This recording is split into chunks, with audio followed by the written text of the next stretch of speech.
Welcome back to Atomic Life. I apologize for my absence as we were wrapping up the busy bodybuilding show season, but now I should be back on a more frequent basis. I posted some Q&A questions on Instagram yesterday, and so I'll be going through the questions that people asked me.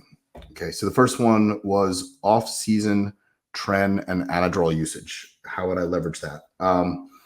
Typically, that would be for a more advanced user that's gotten pretty much to their genetic limit, where more normal anabolics like Nandrolone and things like that are not going to be adequate to push you past a sticking point. And so that would be really the time to leverage something like that. It's not something, if you've only been doing this for a couple of years, probably not something I'd use. It is more common than people realize in the pro ranks, especially for the open guys. The standard cycle you see in open pro bodybuilders in the off season tends to be test, tren, equipoise, and anadrol, and a bottle of growth hormone a day. So that's typically how that's leveraged. Someone else asked about effective IGF LR3 doses, or where to start with. I would honestly say that there is no effective LR3 dose, as it's not really an effective drug. So it showed some efficiency in rats, but in humans, it doesn't really seem to do much. It's not used as a prescription drug. It's generally compounded, and it doesn't really seem to do much. Most people I know don't even finish the bottle once they start. Increlux is really the only IGF that is really worth anything, but even that's not needed. If you've gotten to the point where you're so big that a bottle of growth hormone a day and a few grams of gear is no longer pushing you to the point where you're still growing, then something like Increlux can sometimes be added. But for most people in the world, using IGF is not necessary. Thoughts about high dose and short duration GH use versus lower, longer duration use, overall benefits, muscle growth, fat loss, body composition. The way the question was phrased, the person put 5 IUs for 16 to 20 weeks versus 2.5 IUs daily for overall benefits. I would not consider 5 IUs to be high dose growth hormone. So typically high dose would be somewhere between 8 and 10 and upwards. 5 is really not going to do a ton for body composition. There was an old theory that that's where hyperplasia started, but there's really nothing in scientific literature show that any hyperplasia that is occurring at that dose. It's possible that with enough anabolics that it could occur, but it's not really a dose that's going to do that. In all the research, it seems that it takes 6 milligrams to create permanent new cells, which would translate to 18 IUs for those that prefer IUs over milligrams. It depends. I wouldn't run huge amounts, obviously like 18, unless you have HIV for long periods of time. I would say 5 IUs if you're in your 40s or 50s. There's probably not much wrong with running something like 4 to 5 longer term. 2.5 IUs for most people is not really going to show much, except perhaps long-term nicer skin, hair, fingernails, maybe the tiniest bit of fat loss. I've not really found 2.5 units to really do a whole lot of anything. Okay, next one. So someone asked about combining anadrol or dianabol with something that has a high affinity to the androgen receptor, such as tren, that has a synergistic effect. What other compounds besides tren could be used for this? Also would be nice to have some binding affinity percentages for various other steroids. I've been looking, can't find accurate sources. I remember in a podcast you mentioned that you can only find them in endocrinology textbooks. So I have a forum. It's forums at atomiclifecoaching.com. I'll put things like relative binding affinities for different androgens on there. I'm not going to get into all that in this podcast. So basically, you're trying to combine a class 1 anabolic, which is something that binds to the androgen receptor, with a class 2, which is something that is mostly non-genomic and doesn't have classic androgen receptor binding. So the class 2 steroids would be anadrol, dianabol, and winstrol. That are at least commonly used. And the class 1 is pretty much everything else. Testosterone has mixed activity, and that should be used in any cycle. So technically it could be Nandrolone and Dianabol, Nandrolone and Anadrol, Tren and Winstrol, Primo and Anadrol, any real combination. It's just the Tren having such a firm affinity for the androgen receptor is going to be much more effective combined with Anadrol. The response is just going to be much more robust than you combining some of the other things. So ephedrine versus yohimbine and stacking them is a good idea. So I personally don't like yohimbine. I don't feel good on it.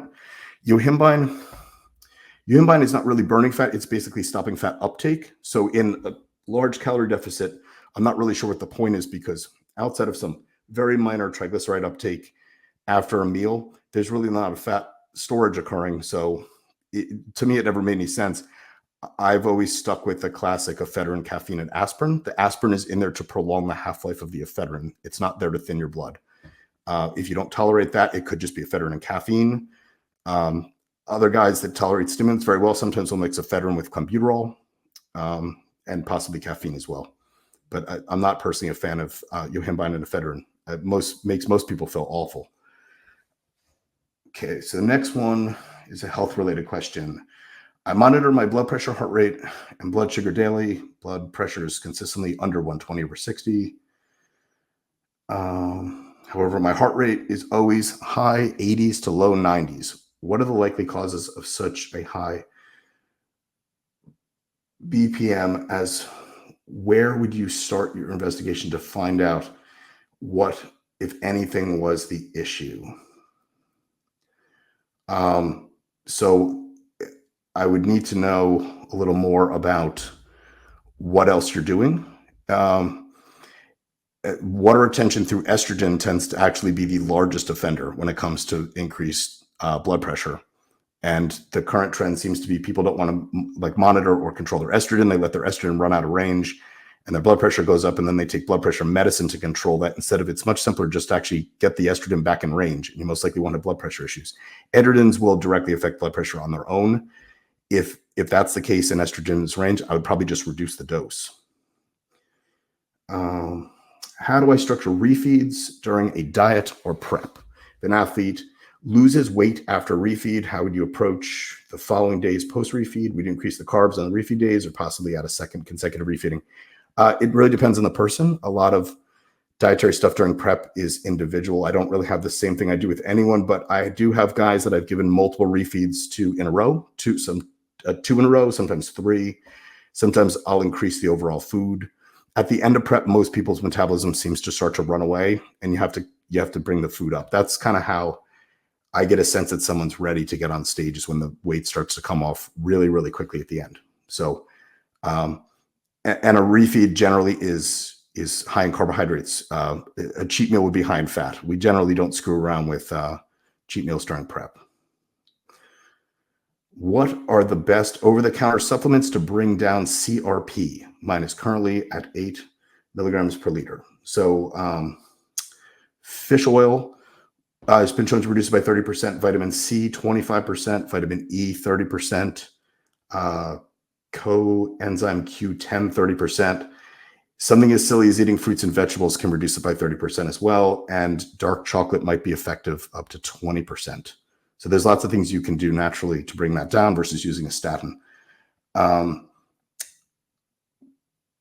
We've all been told, do what works for you, but what's the approach to effectively track what works for you and what doesn't without wasting a large amount of time? It's a good question. So there's not any firm answer to that. There are certain ways that over time, if you learn about the way people stack things, that seem to make a lot more sense than others. It's not to say that you couldn't combine some random things together, but if you look through history, like the standard, test and DECA, generally with a DHT like Primo, seems to work well for most people, or just test and Primo, Tren and EQ, Tren and Anadrol. Obviously, test is a base with both. Just running testosterone alone. There's so many ways to do this. test, Masteron, and Tren. Those are kind of the standards. Test, Tren, Winstrol. I mean, those are kind of the basic ones. Outside of that, I mean, I personally like, you don't see a lot of guys mixing equipoise and deca. Not that you couldn't do it, but it's just not that common. Most guys nowadays at the pro ranks are running large amounts of test and usually 1 to 2 anabolics on top of that. Like I said before, the standard, it depends. There are pros that run several grams of test and 1 anabolic. There are pros that run several grams of test and 2 anabolics. The one that I typically see that's probably not discussed, like I said previously, is the Tren, EQ, and test with Anadrol. A lot of these guys usually will say that they're just running test and primo, but that's generally not the case when you actually see what they're using. So someone asked about running DECA, and it's a very long question, so I'm going to kind of paraphrase it. Their heart rate increased from using Nandrolone, and they were wondering if that was an individual response or if there's anything specific with cardiac function and Nandrolone. So Nandrolone actually does have some very negative cardiac responses. Most anabolic steroids will at certain doses, but Nandrolone seems particularly offensive in that way. So it will cause thickening of the left ventricle. It causes left ventricle hypertrophy, diastolic dysfunction, and cardiac arrhythmias. They've all been directly related to Nandrolone. So it perhaps is not a great compound for you to use if you actually notice side effects like that from it. Okay, the next question. How much GH do we naturally produce per day as adults? And how does that compare to what we produce during puberty? So at the age of 30, the level of growth hormone that your body produces drastically takes a downturn and then continues all the way to 70 until there's almost none. The levels in adults are going to vary greatly by lifestyle and some genetic factors. Being obese is clearly going to affect that. Other unhealthy things that, that most Americans do, drinking alcohol, things like that, will definitely decrease it. So as a teenager, as a reference mark, normally you produce between 1.5 and 2 milligrams a day in a pulsatile fashion. And then it's going to go down probably to less than a milligram after the age of 30 and then keep going down. Okay, so then someone asked, I'm going to rephrase the last question because they're directing it at me, but I don't think it actually is supposed to be at me. They asked about desensitization from running too many steroids. If someone blasts at 2 to 3 grams and they have to cruise at 1 gram, they're asking if that means you're desensitized. So desensitized isn't the right term. What happens is the farther you are away from your genetic limit, the more drugs it has taken you to get to a size, the more androgen receptors have been created in those new muscles, and the more drugs it will take to hold that size. So if someone can get to a size with 300 milligrams of something, it most likely won't take any drugs at all to hold that new size, or maybe a very minimal amount, 150 milligrams or something silly.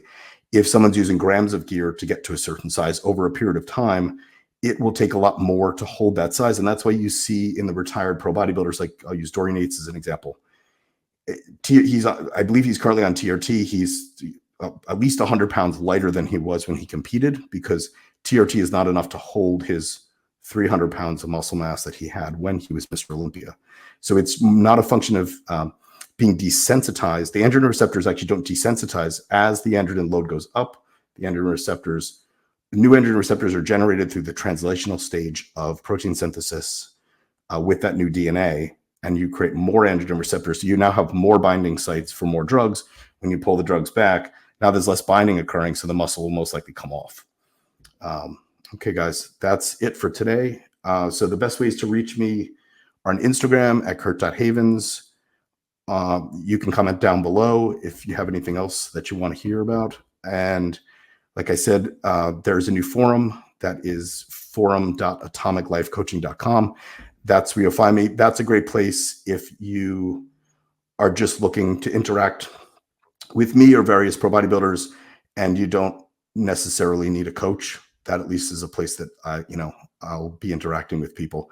Otherwise, at atomiclifecoaching.com, I'm open for consultations or coaching clients. Thank you guys so much. Appreciate all of you.